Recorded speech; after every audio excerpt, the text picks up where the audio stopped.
Ang ating pong babasahing salita ng Diyos ay nagmula sa aklat ng pangalawang Juan, kabanatang 5, talatang 1 hanggang 18.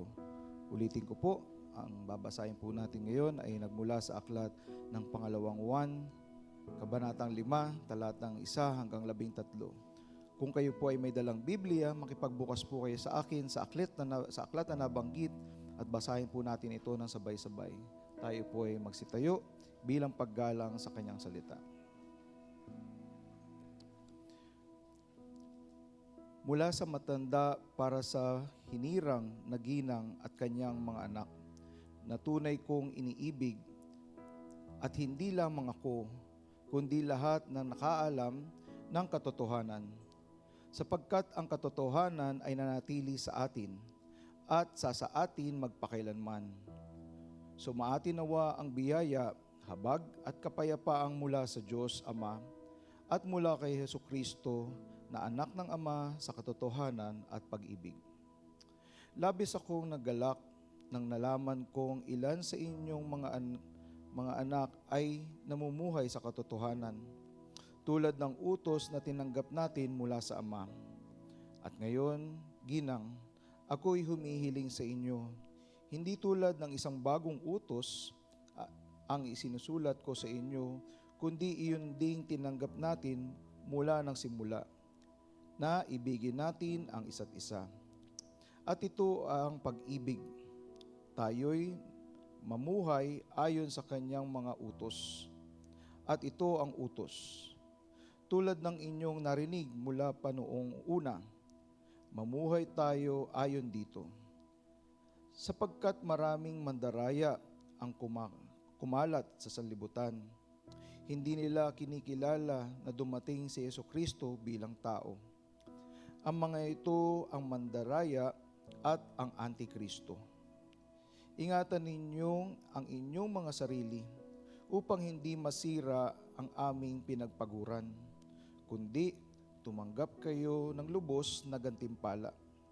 Ang sino mang lumalampas at hindi nanatili sa katuruan ni Kristo, wala sa kanya ang Diyos. Subalit ang sino mang nananatili sa katuruan, nasa kanya ang Ama at ang Anak. Ang sino mang dumating sa inyo na hindi taglay ang katuruan ito ay huwag tanggapin sa inyong tahanan, at huwag din ninyo siyang batiin, sapagkat ang tumatanggap sa taong ito ay nakikibahagi sa kanyang masasamang gawa. Marami pa sana akong isusulat sa inyo, subalit hindi ko nais gawing ito sa papel at tinta, kundi ako'y umaasa na makarating sa inyo at makapag-usap tayo ng harapan upang malubos ang ating kagalakan. Binabati ka ng mga anak na hinirang na kapatid mong babae. Purihin ang Diyos sa pagkabasa ng kanyang salita. Maaari na po tayo magsiupo.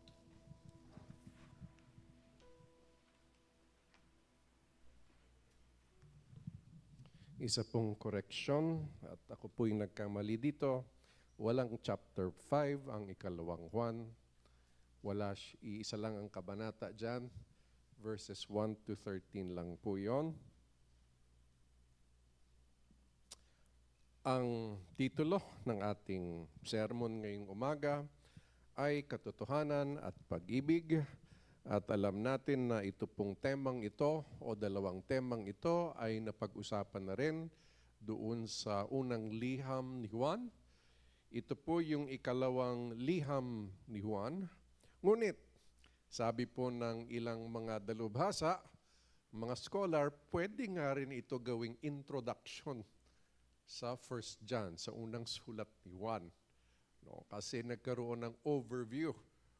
O baga, o isa naman pananaw ay ito ay conclusion na paalala muli o shorter version ng unang liham ni Juan. So base po ito sa aklat ng kalawang liham ni Juan, 13 verses lang po yan. At mapapansin niyo po ito na ito'y sinulat sa tinatawag na hinirang o piniling babae o ginang.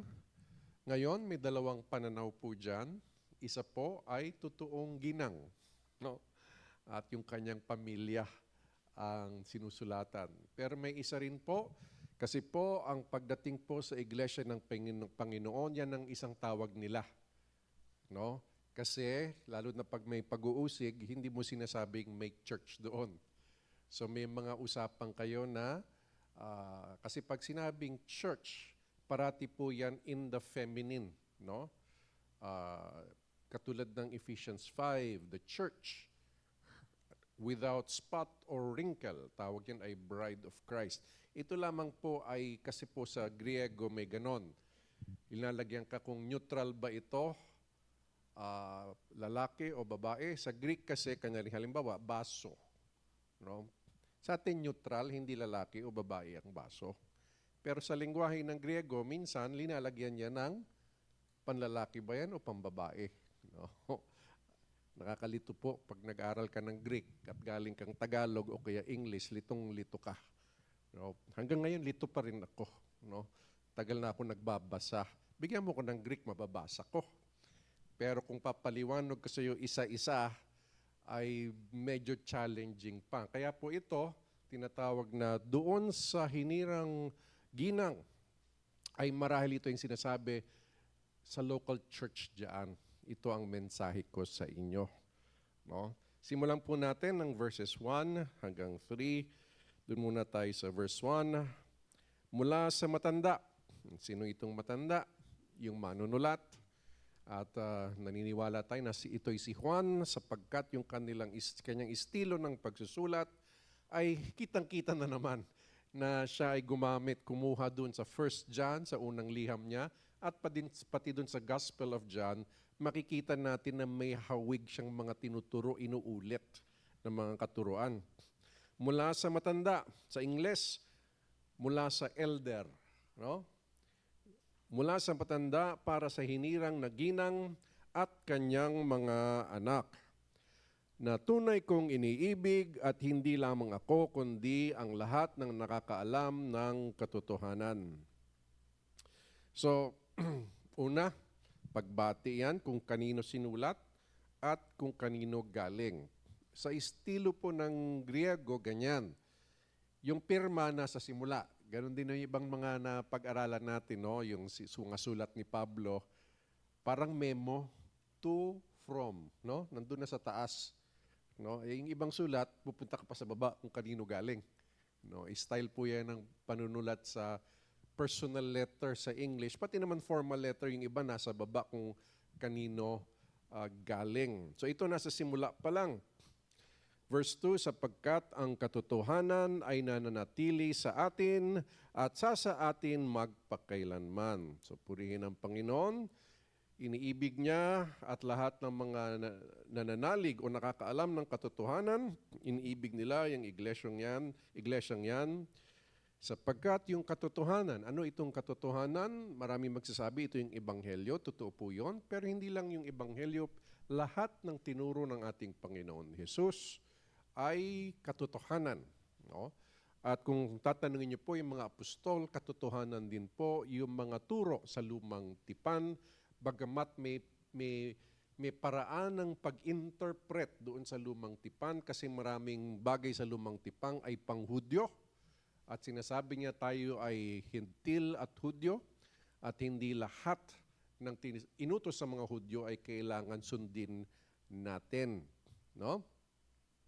Yung iba gustong maging Hudyo eh. Kaya bawal sa kanila kumain ng dinuguan. Tama? Bawal sa Hudyo yun. Yung kakain ka na may dugo. Hudyo ka ba? Di ba bawal sa atin ang dinuguan? Ano sabi nung iba? Pag walang puto.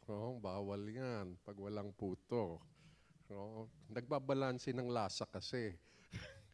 Joke lang po yun. Kung pwede kumain. Kasi nga bilang hentil, hindi tayo sakop ng mga katuruan noon na para sa Hudyo. Yung iba sinusunod yon dahil naniniwala sila na yun po ay may health benefit kung sinunod natin yung mga turo ng pagkain sa lumang tipan. Ngayon, kung hindi ka kakain ng baboy o ng dugo, ito lang, sabihin mo dahil sa health benefit. Huwag mong sabihin dahil Hudyo ka o para sa religious reasons. Huwag naman, lagot ka. Kasama dyan yung alimasag. Ha? Oh, bawal yung. Pag walang kaliskis at saka yung fins, no?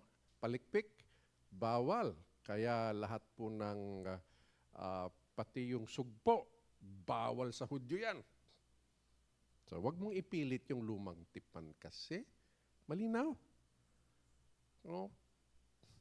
Kung allergic ka, baka Hudyo ka. Hindi, joke lang, hindi rin totoo po yun. No? Ngayon po, bilang hentil, sabi po ni Pablo, lahat pwedeng kainin, ipanalangin nyo lang. Ibig sabihin, pwede. Pasalamatan nyo lang ang Panginoon sa lahat ng bagay. No? Kaya po yun ay utos sa lumang tipan. Pero ano yung mga sa lumang tipan na dapat sinusunod natin?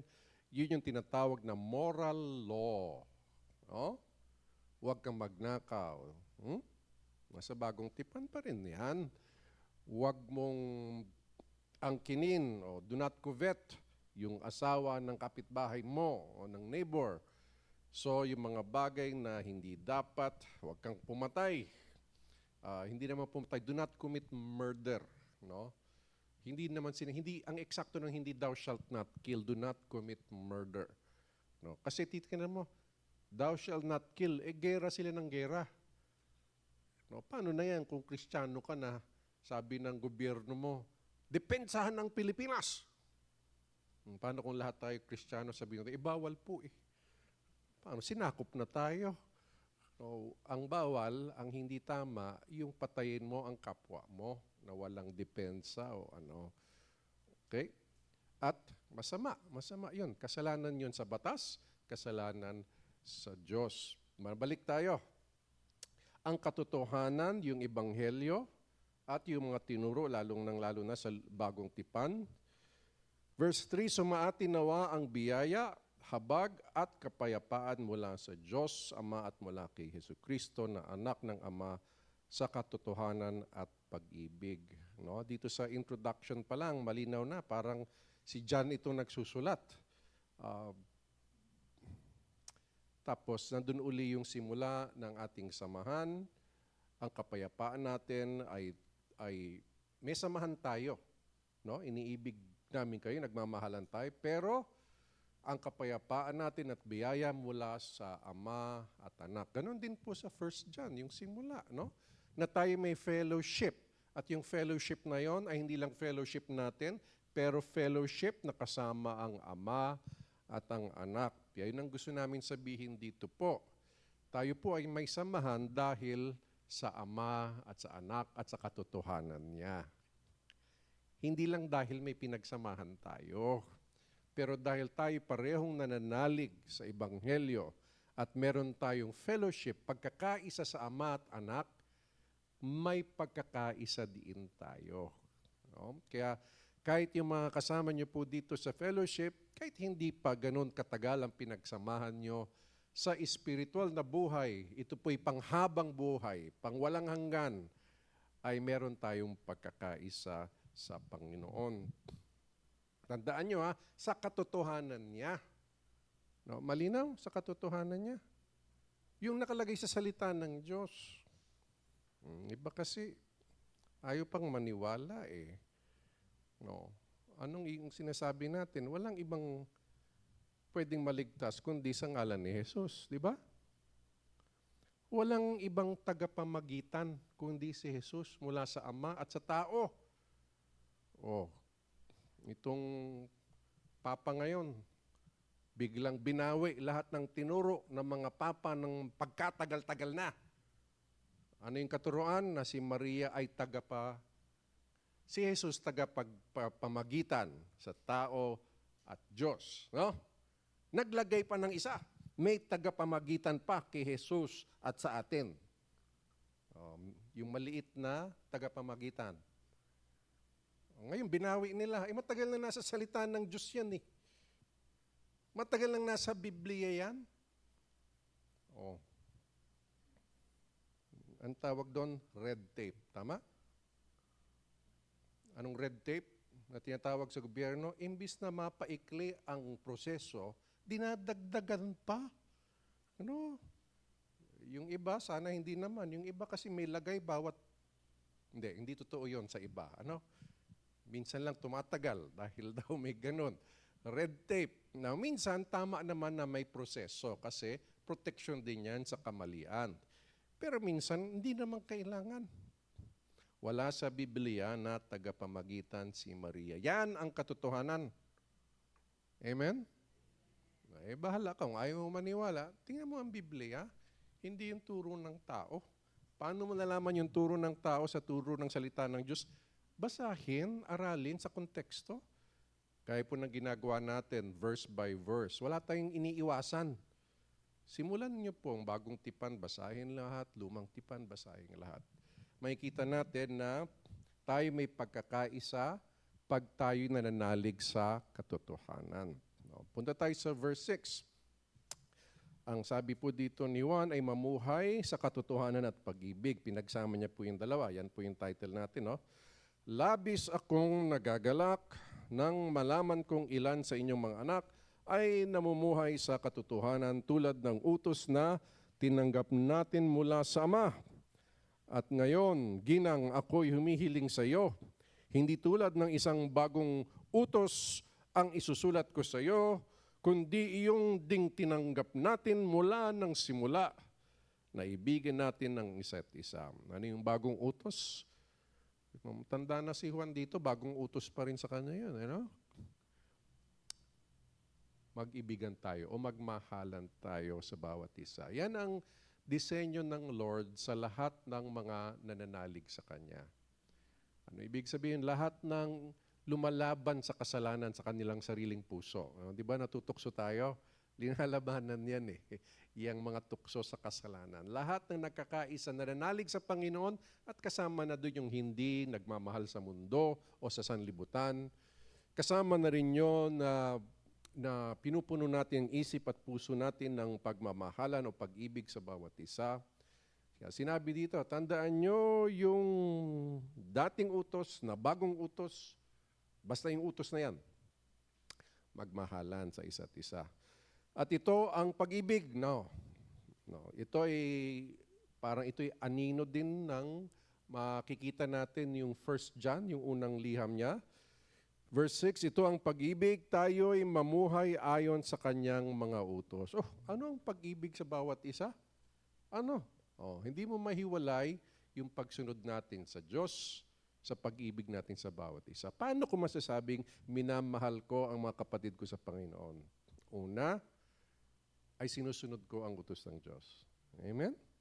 Paano mo mapapatunayan ang pag-ibig mo sa Diyos at pag-ibig mo sa iyong kasama sa sambahayan ng Diyos, sa ating church community, ay unay sundin mo ang Diyos. Pag sinusunod mo yung utos ng Diyos, pinapakita mo yung pakikiisa mo. Paano kung hindi? Ay malinaw. No? May asawa ka na, nang chichiks ka pa. Di paano na yan? Hindi mo sinusunod, hindi mo pinapakita yung pag-ibig mo sa samahan. Tama ba? Oo. Yan po ang pagsunod. Ang pag-ibig ay pagsunod sa utos ng Diyos. Kasama na dyan magmahalan tayo, pero hindi lang naman yan ang utos ng Diyos. Kasama niya huwag mong ibigin ang sanlibutan. Kasama na rin huwag kayong magkaroon ng pagkamuhi sa bawat isa. Kailangan sundin natin ang utos ng Diyos. Amen ba? Kasama dyan yung mga kasama mo sa bahay. Amen? Minsan yung pangkasama sa bahay, ang hirap pakisamahan, di ba? Diyan tayo sinusubukan ng gusto. Kung talagang tunay na ang ating pag-ibig o pagmamahal sa Diyos, yung kaya natin, may sinabi si Pablo, hindi si Juan, may sinabi si Pablo, pagtitiis na may pag-ibig. Allah. Kaya pag sinasabi mong mahal kita, ibig sabihin din yan, tinitiis kita. Amen ba? Yan ang katibayan na tinitiis nyo ang bawat isa. Hallelujah. Grabe. Kaya salamat sa Panginoon, narito pa rin kayo at pinagtsatsaga nyo at pinagtitiisan nyo ang inyong pastor. Oh,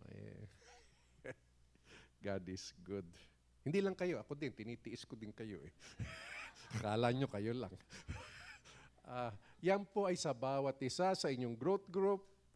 Yan ay yung pagmamahal sa bawat isa. Ay kasi iba-iba ang hilig natin. Yung iba, may ayaw ka, may gusto ka.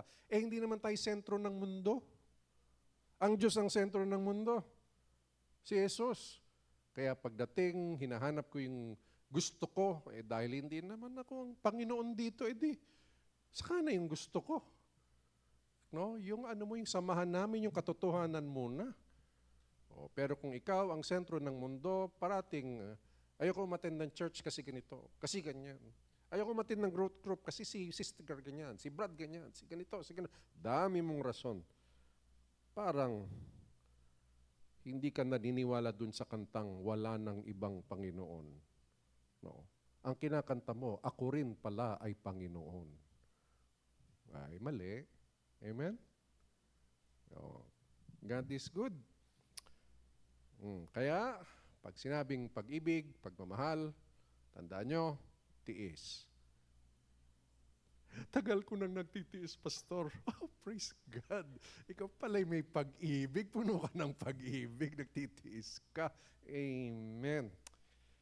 Hay, kaya pag may nagsabing madaling magmahal, medyo may kakulangan sa pagkakaintindi yon, gumagaan lang yan pag ikay lumago na sa Panginoon. Nasanay na, no, sa salita ng Diyos, sa kapangyarihan ng Banal na Espiritu, nasanay ka na, talagang lubos na ang pag-ibig mo.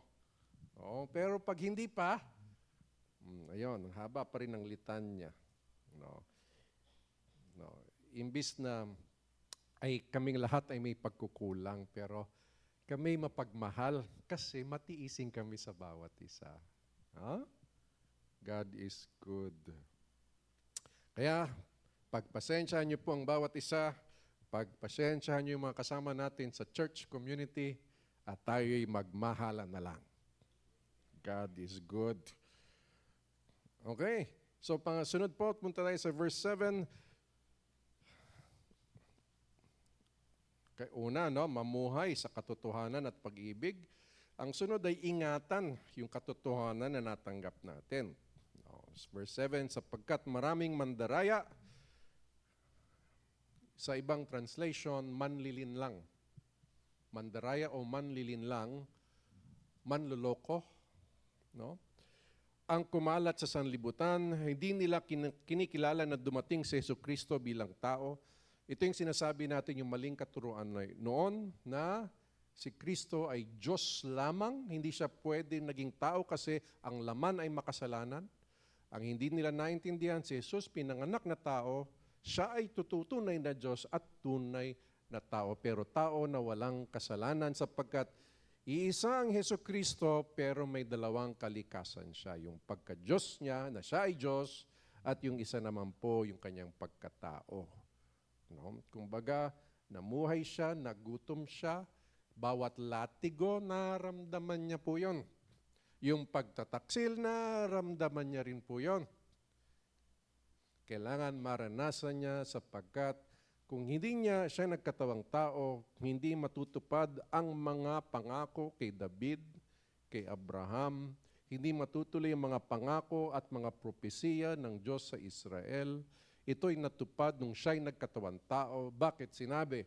Sinabi sa Biblia, ang anak ni David, hindi literal na anak kaagad, pero yung sa English ay descendant, sa lahi niya, sa lahi ni David, darating ang Mesyas. Pero sinabi rin na itong Mesyas na to ay yun sa Isaiah 9, kakantahin na i-quote na naman, a child is born, no? Isaiah 9:6, at tinawag doon itong child na to ay mighty God, no? Mighty God. Old Testament, New Testament, si Jesus ay Diyos at tao. Ngayon, sa panahon natin, baliktad yung maling katuruan. Mas kumakalat na siya ay tao. Hindi siya katulad ng Diyos Ama. Kung may pagka-Diyos siya, medyo mas mababa sa Ama.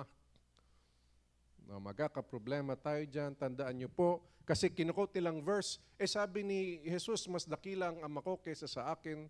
Tandaan natin to, yung kanyang pagkatao, natural, mas higit ang Ama pag ikinumpera mo sa pagkatao niya. Pero sa pagka-Diyos niya, iisa lamang sila. No?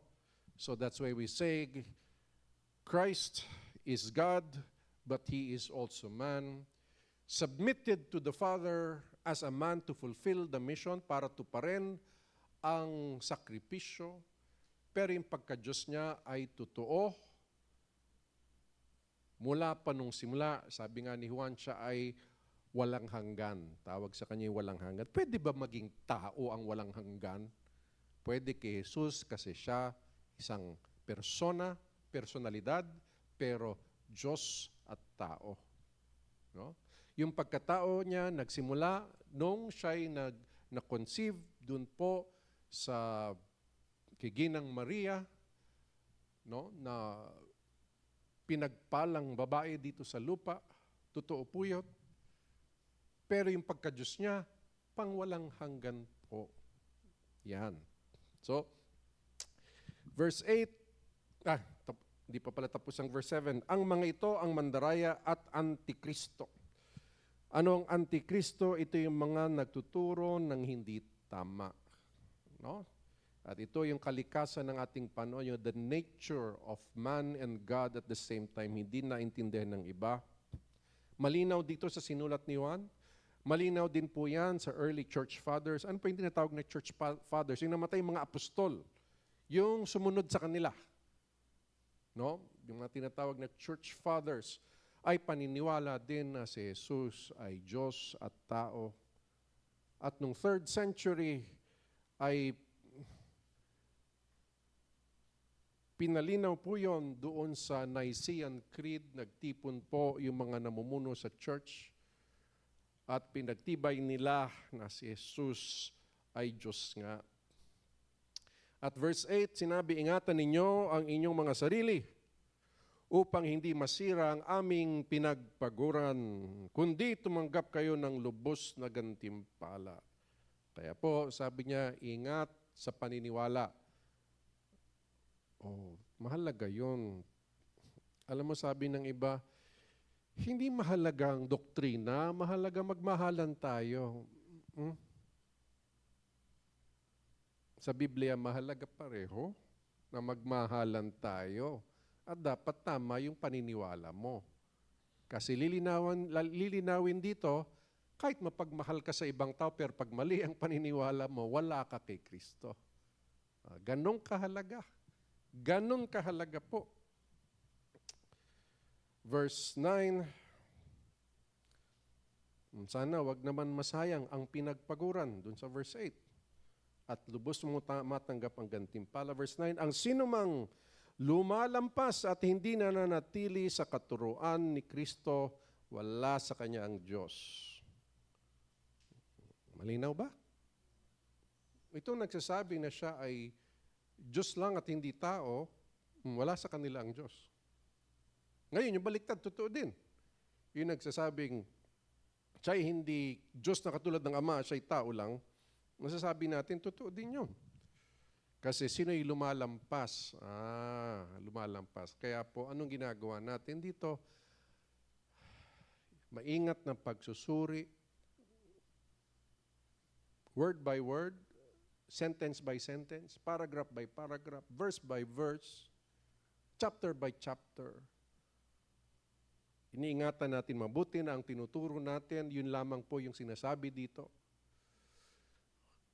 Kung napansin nyo, ako'y nagpapaikot sa inyo. Simple lang yung sinasabi kung saan-saan ko na kayo dinala. Pwede naman mag-quote ako ng ibang verse. Pero dapat ipalabas natin yung gusto sabihin ng manunulat. Ilang pong ginagawa natin. At kayo po, pwede nyong subukan at i-test ang aking pong mga sinasabi. Binabasa po natin, pinapaliwanag. Kaya po, kung sino man nananatili sa katuruan, nasa kanya ang Ama at ang Anak. Yun sinasabi niya, may pagkakaisa tayo. No? may pagkakaisa tayo kung ating pananalig at paniniwala sa katotohanan ay pareho. Okay? Malinaw na malinaw po yan. So sinabi, isang babala, kaya kapatid, huwag kang lalampas. No? Yung iba matigas ulo eh. Wala naman, kahit wala dyan, pinipilit. Ano? So, kaya, alam mo, pag-aaral ng Biblia, yung inductive study, kailang alam natin yon. Ano yung inductive study? Oobserbahan mo lang ano ang obvious. Anong obvious dito? Subalit. Oh, pag sinabing subalit, anong ibig sabihin kaya nun? May kinukontra siya. No, ganito, subalit. Magkabaliktad yung sinasabi. May salitang subalit. Anong obvious pa? Ang sinumang, nananatili. Saan? Sa katuruan. Ngayon, pag sinabi mo, ano kaya itong katuruan, babalikan mo simula sa mga sinulat ni Juan. Ano yung sinasabi niyang katuruan? Oh? Sa manunulat din galing. Kung sinong manatili, nasa kanya ang ama at ang anak. Oh, naulit yung ama at anak. Saan to unang sinabi? Ay, balik tayo dun sa naunang verse. Sinabi na yan, ama at anak. Ganun po, linya by linya. No, hinahanap mo yung magkakarugtong sa isang teksto. No, yung iba kasi kukuha ng isang verse, iko-connecta na sa lahat sa buong Biblia na minsan naiba na yung ibig sabihin. Paano natin makuha ibig sabihin nito? Makukuha natin ibig sabihin kasi pinagsimulan natin sa verse 1. Ito yung ibig sabihin niya. Gaano kadali ako manloko, pag kumuha lang ako ng verse, pinaikot ko na kayo. Kaya yung sinasabi po natin, basahin po natin ang Biblia, line by line. No, learn it by context. Context study. At huli po, ang utos ng apostol, wag babati. Grabe. Ang sino mang dumating sa inyo na hindi taglay ang katuruang ito, ano yun? Na nagsasabing na si Jesus ay hindi naging tao. Na siya ay Diyos lang. Sa konteksto nila. Paano natin ito apply lahat ng hindi kalinya ng Biblia, mag-iingat tayo. Huwag tanggapin sa inyong tahanan. Huwag din ninyo siyang batiin. Hala, suplado na tayo. Paano na yan? Sabihin ng iba, Kristiyano ba yan? Suplado. Anong sagot? Depende. Depende. Mapagmahal tayo, pero pag ibang katuruan, teka lang, huwag nang papasok sa bahay ko.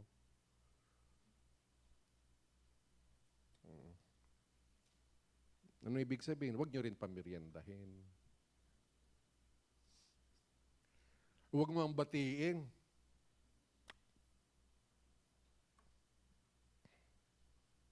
Paano kung gusto mo mag-share? Siguro yun pwede. Pero pag alam mong may intention siya at mukhang hindi siya maniniwala na sa'yo kasi dati na napaliwanagan na yan, no, at dinidiin pa rin nila. Kailan pa sa Biblia sinabi huwag niyong kausapin, huwag kayong makipagkain sa mga naninira sa church, yung humahati ng church. Isa yon. May isa pa, yung maling katuruan. Tama? Huwag kakausapin. Tama? Amen. Okay ba? Ngayon, pag kayong mag-asawa, magpaalalahanan kayo. No? Oy, nakakasira sa church yan. Huwag papasukin. Kala mo kasi ang Kristiyano, lahat ay, tandaan nyo, sa Biblia, inutusan tayong tumulong sa iba, pero kaya ko sabihin sa Biblia, may mga bagay na hindi dapat tayo tutulong. Malinaw? Kasama na din yung tamad. Nasa Biblia yan. Sulat ni Pablo, yung ayaw magtrabaho, huwag pakainin. Hala. Kasi, yan, pag hindi nagbabasa ng Biblia, konting verse lang yung alam. Yung ibang Kristyanismo nila, John 3:16 lang, kasi yun lang alam nila. Yun lang, wala nang ibang alam, John 3:16. Si John 3:16 yan eh. Wala nang alam sa ibang na utos ng Lord sa Biblia. Wala na. God is good. Nakaka-shock ba? Ako, babatiin niyo ako, ha? Babatiin ko din kayo. Bakit? Naniniwala tayo sa isang katotohanan. Oo, amen? At hindi kita sinisiraan, hindi mo ako sinisiraan. Amen? Oh, amen ba? God is good. Sabihin mo, Brad, huwag kang manira ng iba. Mali na yung naririnig ko sa'yo. Kasi pag pinagpatuloy mo, hindi ka na makakapasok sa bahay ko. O, ganon ang pag-rebuke. Hindi na kita babatiin pag paulit-ulit ka niyan. Yan ang pag-rebuke kasi inutos yan. Sa Tito, inutos yung wala kang dapat kinalaman sa kanya. Doon sa mga naghahati ng church, dito sa mga maling katuruan. Amen. Nako, verse 11, tingnan natin yung bigat. Ayon sa salita ng Diyos, sapagkat ang tumanggap sa taong ito ay nakikibahagi sa kanyang masamang gawa. Okay? Verse 12, marami pa sana akong isusulat sa inyo, subalit hindi ko nais gawin ito sa papel at tinta, kundi ako'y umaasa na makarating sa inyo at makapag-usap tayo ng harapan upang malubos ang ating kagalakan. Amen. Kung siguro nabuhay si Juan ngayon, hindi ko sana gustong i-text lahat ito sa iyo. Mas maganda sana magkita tayo. Gusto ko sana makita tayo at hindi lang tayo mag-Zoom para maging lubos ng kagalakan natin na tayo magkasama, magkaroon ng fellowship. Kaya yung mga nag-Zoom discipleship, magkita din naman kayo. No? Magkapi kayo. No? Hindi kayo nagkakapi, di mag-juice. O kung ano man, magtsaa. Hindi naman kailangan magastos para magkita. Oh. Verse 13, binabati ka ng mga anak ng hinirang na kapatid mong babae. Parang sinasabi ni Juan, dito rin sa church na kasama ko, binabati din namin kayo. No? Marami pa sanang gustong isulat si Juan, pero ito lang ang nasulat niya. Paalala, ulitin natin, pagsasabuhay, lumakad tayo sa katotohanan at magmahalan tayo. Matuwa rin tayo kapag nakikita natin ang iba ay lumalakad sa katotohanan at nagmamahalan. Parang si Juan, natuwa siya. Dapat matuwa tayo pag tayo nakikita natin ang kapatiran, lumalakad sa katotohanan at nagmamahalan. Alalahanan natin ang isa't isa na mamuhay sa katotohanan at magpakita ng pagmamahalan. Ano yung sinabi ni Juan dun sa unang liham niya? Yung pagmamahalan ay lalong-lalo na pag nangangailangan. No. Yung tunay na nangangailangan. Yung iba kasi hindi naman tunay na pangangailangan. Kagustuhan yung iba eh. No. Tama ba? No. Oo. May hingi sa'yo, pambili ng sapatos ni Junior kasi graduation. Anong sasabihin mo? Humiram ka na lang sa iba. No. Minsan iba kagustuhan, hindi pangangailangan, pero ang malinaw pagdating sa pangangailangan, lahat ng tunay na mananampalataya ay dapat magtulungan. At pag nagtulungan kayo, paalala lang, sasabi ni Kristo sa Mateo, huwag kang parang may torotot na pinagmamalaki mo sa buong mundo. Tinulungan ko yan. Para kang politiko, ano? Magtulungan kayo, huwag mo na ipagmalaki. Pasalamat lang tayo sa Diyos na katulong tayo sa kapatiran natin. Amen? Yung iba, may kasamang ano pa eh. Ako tumulong dyan. Lagot kay Lord. Yan ang hindi inaanunsyo yan.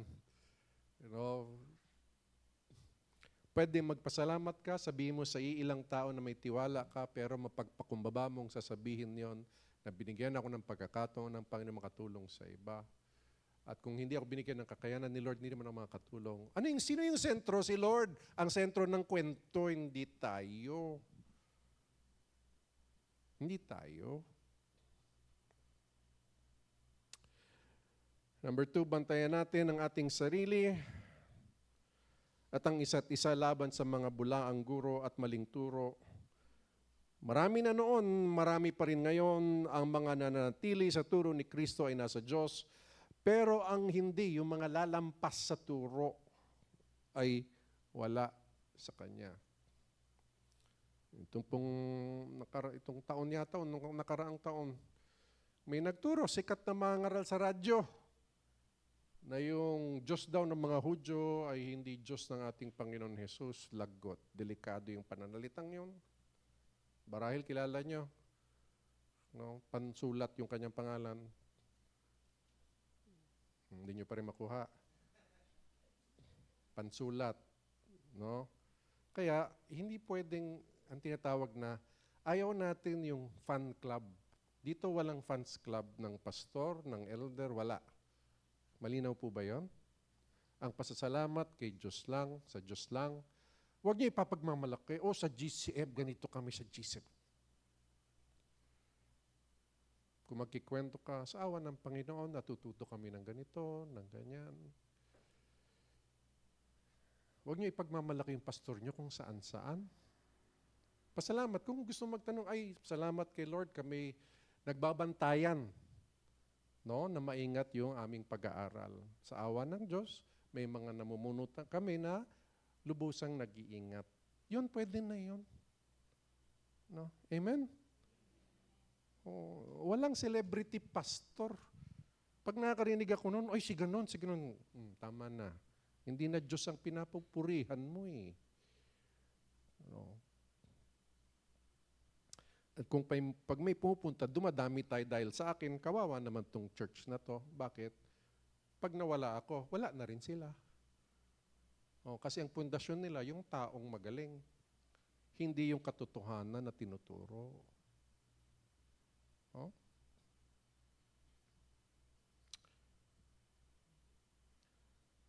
Manatili tayo sa turo ni Kristo. Lahat ng tinuturo namin, pwede niyong i-test kung talaga nasa konteksto at kung may duda kayo, pwede natin pag-usapan. Baka naman ako ang mali. Pero pag-uusapan natin yung konteksto dahil mag-aral ka din, ibig sabihin. Pangatlo, huwag natin tanggapin ang mga bulaang guro at huwag rin natin silang batiin. Kapag ginawa natin ito, nagiging kabahagi tayo sa kanilang kasamaan. Pero tanggapin natin ang isa't isa ng may katotohanan at pag-ibig. Palagi dapat natin gagawin ito. God is good. Isa pong tula para sa ating lahat. Ang title, napakaganda po, Huwag Mong Pansinin. Yung mga nagko-compose ng kanta, gawan nyo ng kanta ito. Maganda Huwag mong pansinin. Sa katotohanan tayo lalakad, makikinig, magsasalita ng tapat, magmahalan tayo. Yan ang utos niya. Puso'y mapupuno ng ama at anak na kasama. Pag-ibig at utos, hindi mapaghiwalay, magkaugnay palagi, di pwedeng iwalay. Bawat bahagi may saysay sa kabuuhan, ama at anak, tangan ang kalikasan. Mga manliling lang, hindi sila tapat. Sa kay Kristo sila'y laging kapos at salat. Mga bulaang tagasunod, lantad ang pagkukulang, tinatanggihan ang Diyos, di sumusunod ng tunay. Hindi tayo iinom mula sa kanilang tasa, ni hindi natin sila babati o kakamusta. Huwag ka nang kumausap, huwag mo nang pansinin, ngunit ang mga mananampalataya ay dapat mahalin. Tayong lahat ay tumayo. Palakpakan natin ang Panginoon. Salamat, Lord, sa iyong salita. Salamat sa iyong biyaya at awa kay Kristo. At dahil sa katotohanan, kami may pagkakaisa sa Ama at Anak at iyong utos, Panginoon, na kami magmahalan at kami kailangan manatili sa turo ni Kristo, turo ng mga apostol, sapagkat pinanalangin ni Kristo na lahat ng mananalig sa kanyang mga apostol ay pinagpapalan ng Diyos. Kami nananalig, Panginoon, sa mga sulat ng mga apostol, kasama na itong si Apostol Juan. Salamat sa katotohanan ito. At nawa parati namin maalala na inutusan mo kaming manatili sa katuruan mo at magmahalan sa bawat isa. Salamat, Lord. Pinupuri ka namin. May the grace of the Lord Jesus Christ, the love of the Father, and the fellowship of His Spirit be with you all. And God's people say, Amen. God bless you po.